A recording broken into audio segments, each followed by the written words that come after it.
పెట్టిన శిల్పక పండ్లు తేనె మామిడి పండ్లు తీయంగా దిందామె తీరొక్క పండ్లు చిలక నేరేడు పండ్లు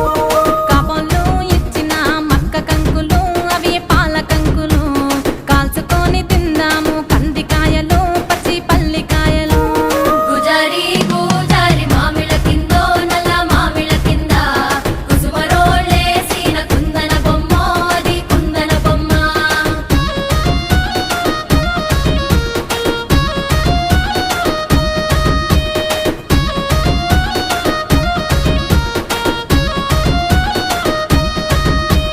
బెస్తలు పెట్టిన పచ్చి చేపలు